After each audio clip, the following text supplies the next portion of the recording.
Okay, hello and welcome everyone. I am Bhangre sir, and I will discuss with you about the zoology paper first semester second, and the title of the paper is Population and Nature Studies. Population and Nature Studies. So today in this lecture, we will discuss about the content of this paper. Content means syllabus of this paper. So basically there are three units in this paper, and the first unit, it is unit 1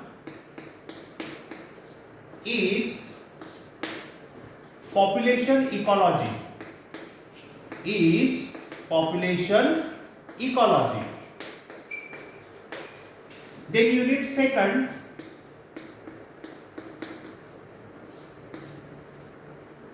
it consists of some aspects of ecology and its conservation. Okay, so basically the second unit, it consists of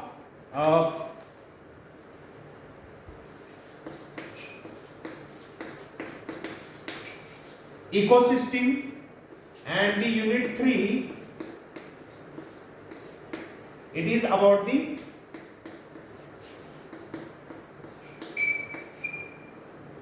national parks and wildlife management.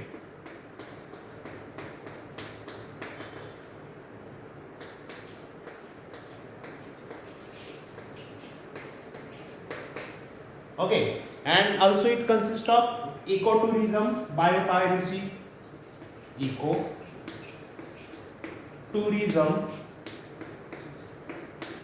biopiracy.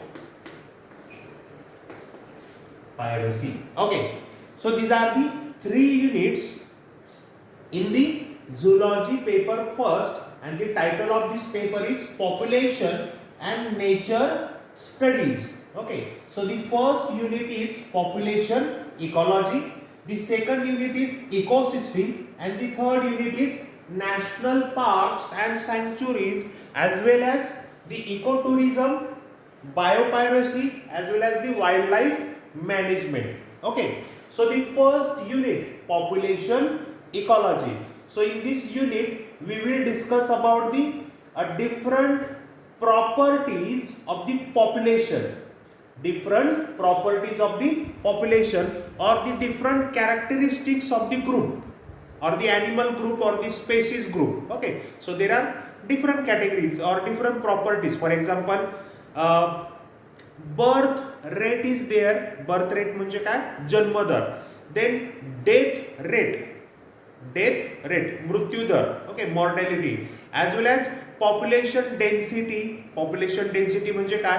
एखाद्या particular एरियामध्ये त्यावेळेला किती individuals राहतात. Okay, म्हणजे त्या एरियामध्ये किती animals किंवा पर्टिक्युलर स्पेसिस, पर्टिक्युलर इंडिव्हिज्युअल्स राहतात, त्याला म्हटलं जातं पॉप्युलेशन डेन्सिटी.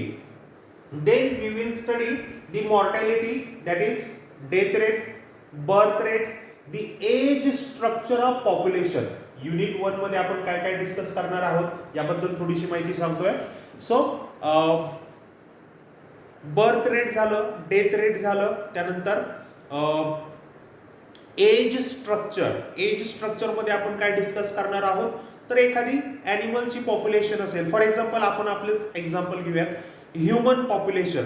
मग ह्युमन पॉप्युलेशनचा स्टडी करत असताना एज स्ट्रक्चर कसं आहे, एज डिस्ट्रीब्युशन कसं आहे, हे आपण डिस्कस करणार आहोत. For example, there are different in a population, different age groups are there. Age group म्हणजे काय? जस्ट जन्म झालेले, म्हणजे ज्यांना आपण म्हणूयात जस्ट बर्थ झालेली आहेत. इमॅच्युअर इंडिव्हिज्युअल्स असतात, मॅच्युअर इंडिव्हिज्युअल्स असतात, आणि पोस्ट मॅच्युअर इंडिव्हिज्युअल्स असतात. ओके, म्हणजे जे अजून मॅच्युअर झाले नाहीत, लहान आहेत असे. त्यानंतर जे मॅच्युअर झालेत, आता इथे पॉप्युलेशनच्या बाबतीत जेव्हा आपण बोलतो, निसर्गाच्या बाबतीमध्ये जेव्हा बोलतो, ॲनिमल मॅच्युअर झाला किंवा प्लांट मॅच्युअर झालं म्हणजे काय, तर प्लांटला फ्लॉवरिंग येतात, फ्रूट येतं आणि सीड येतात, बरोबर की नाही? म्हणजे त्या सीडपासून नवीन प्लांट डेव्हलप होऊ शकतं. ॲनिमलच्या बाबतीत ॲनिमल मॅच्युअर झाला म्हणजे काय, तर त्याच्यामध्ये रिप्रोडक्शनची ॲबिलिटी येते, म्हणजे तो मॅच्युअर होतो. आणि असं एक एज येतं की त्यानंतर जे काही रिप्रोडक्टिव्ह सायकल आहे ते बंद होतं, स्टॉप होतं, बरोबर की नाही, म्हणजे रिप्रोडक्शनची ॲबिलिटी संपते, म्हणजे ते इंडिव्हिज्युअल झाले post mature age group, right. So असं देखील आपण एज डिस्ट्रीब्युशन पॉप्युलेशनमध्ये कसं असतं ते देखील आपण स्टडी करणार आहोत. त्यानंतर पॉप्युलेशन काउंट, फॉर एक्झाम्पल ह्युमन्समध्ये म्हटलं जातं ह्युमन सेन्सस, लोकसंख्येची किंवा जनगणना केली जाते. ओके, मग जनगणना करण्यासाठी कोणकोणते पॅरामीटर्स, कोणकोणत्या आपण काय म्हणूया तयारी करावी लागते, ते सगळं आपण पॉप्युलेशन इकॉलॉजीमध्ये डिस्कस करणार आहोत. त्यानंतर युनिट सेकंड आहे ecosystem. Okay, ecosystem. So ecosystem म्हणजे काय, तर it is the inter relationship between biotic and abiotic components. Inter relationship between biotic and abiotic component. Biotic म्हणजे काय, ज्याला आपण म्हणतो सजीव, ज्यांना जीव आहे असे सजीव. मग हे सजीवांचा जो काही संबंध येतो तर इतर सजीवांशीही येतो, आणि निसर्गाचे जे काही घटक आहेत, ओके, ज्याला आपण म्हणतो अबायोटिक, जीव नसलेले जे घटक आहेत त्यांच्याशी संबंध येतो. फॉर एक्झाम्पल वॉटर, पाणी आहे. Okay, so for survival water is essential, म्हणजे कोणताही ॲनिमल असेल त्याला जगण्यासाठी वॉटरची नेसेसिटी असते, गरज असते, बरोबर. किंवा ऑक्सिजन म्हणजे हवा, ॲटमॉस्फिअर, बरोबर की नाही. त्यानंतर न्यूट्रियंट्स, म्हणजे प्लांट्स बद्दल आपण जर बोललं तर प्लांट जे आहे जमिनीमधून न्यूट्रियंट्स वॉटर ॲब्सॉर्ब करून घेतात, बरोबर की नाही. आणि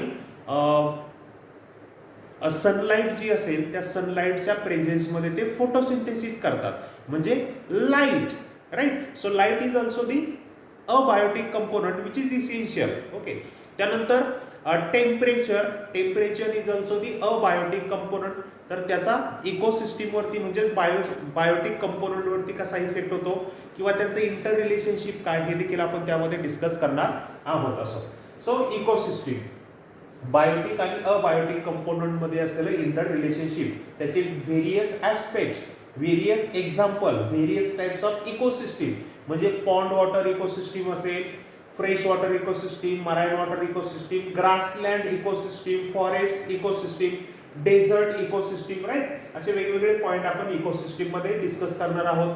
त्याबरोबरच पॉप्युलेशन साईज कशी वाढते, पॉप्युलेशन साईज कशी वाढते, त्याचा रेट कसा असतो, कर्व कसा असतो, हे देखील आपण इकोसिस्टीम मध्ये डिस्कस करणार आहोत. त्यानंतर युनिट 3 जे आहे ते आहे national parks, sanctuaries and wildlife management, ecotourism and biopiracy. So basically, as we know, due to the human interference or certain natural causes are also there, म्हणजे माणसाच्या हस्तक्षेपामुळे काय झालंय की वनस्पती असतील, प्राणी असतील, ओके, यांच्या सर्वायवल वरती प्रश्नचिन्ह उभं राहिलंय, बरोबर की नाही. म्हणजे there are some animals, for example tiger, due to the excessive hunting, illegal hunting, poaching, the tiger population in India is declining. Not only in India, but the geographic area where tiger lives. Okay, so in that geographical area, the tiger population is declining. Okay, so मग tiger population कमी होतीये, मग ती का होतीये, बरोबर की नाही. मग त्याचे जे काही रिझन्स आहेत, ह्युमन इंटरफरन्स वगैरे असेल, इलिगल हंटिंग म्हणजे शिकार करणं वगैरे असेल, तस्करी असेल, बरोबर, त्यामुळे त्यांची पॉप्युलेशन कमी झाली. बट इकोसिस्टीम मध्ये जर पाहिलं, निसर्गामध्ये जर पाहिलं तर tiger has an important role, right. Food चेनमध्ये, फूड वेबमध्ये टायगरचा महत्त्वाचा रोल असतो. परंतु अशा वेगवेगळ्या कारणांमुळे त्याची पॉप्युलेशन साईज कमी होतीये. मग त्यांना कंझर्व करण्यासाठी, कंझर्व करणे म्हणजे काय, जतन करणे, ओके, प्रोटेक्शन देणे, यासाठी काय केलं गव्हर्नमेंटने नॅशनल पार्क, नॅशनल सँक्च्युरीज, अभयारण्य वगैरे, बरोबर की नाही, हे इस्टॅब्लिश केलं, so as to protect the wild life from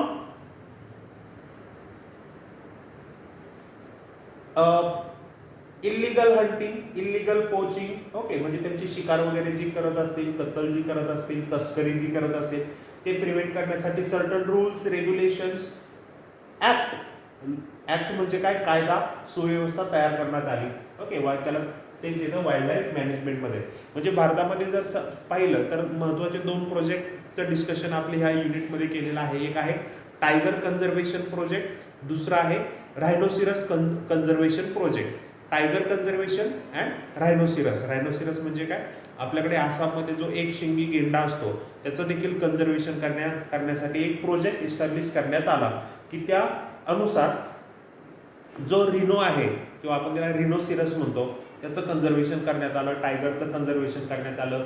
आपलं भीमाशंकर अभयारण्य जे आहे तिथे जी शेकरू आहे, ओके शेकरू, तर तिचं देखील कन्झर्वेशन करण्यात आलं. त्यांची पॉप्युलेशन आता भरपूर वाढलेली आहे. असं वाईल्ड लाईफ मॅनेजमेंटच्या अंडर ते स्टडी केलं जातं. त्यानंतर इको टुरिझम.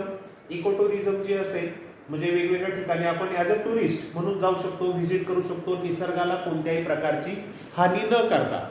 बरोबर आहे. तिथले जे वन्यजीव आहे, प्राणी पक्षी वनस्पती असतील त्यांना कोणत्याही प्रकारचं नुकसान न करता आपण तिथे टुरिझम करू शकतो. मग ते कशा प्रकारे, हे इको टुरिझममध्ये आपण डिस्कस करणार आहोत युनिट 3 मध्ये. त्यानंतर आहे बायोपायरसी. बायोपायरसी, आता पायरसी म्हणजे काय, चोरणे.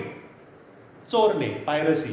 आता बायोपायरसी, ओके, म्हणजे जे काही सजीव असतील मग ते कोणते असतील, मायक्रो ऑर्गॅनिझम्स असतील, प्लांट्स असतील, मेडिसिनली युजफुल प्लांट्स असतील म्हणजे ज्यांचा औषधांमध्ये उपयोग केला जातो अशा वनस्पती असतील, प्राणी असतील, त्यांचे अवयव असतील, ऑर्गन कोणताही पार्ट असेल, यांचे जे इलिगल ट्रॅफिकिंग केलं जातं किंवा ती जी माहिती आहे ऑलरेडी, म्हणजे जसं आपल्या आयुर्वेदामध्ये खूप साऱ्या वनस्पतींविषयी माहिती दिलेली आहे, मग ती माहिती चोरली जाते आणि फॉरेन कंपन्या ज्या आहेत किंवा कंट्रीज ज्या आहेत त्या माहितीचा ते स्वतः यूज करून घेतात, की जे ज्ञान आपल्या इथे हजारो वर्षापासून चालत आलेलं आहे. त्याला म्हटलं जातं biopiracy. Okay, so these are the 3 units that we will discuss during this semester. Okay, so the title of the paper is Population and Nature Studies. It is Zoology paper first for semester 2nd.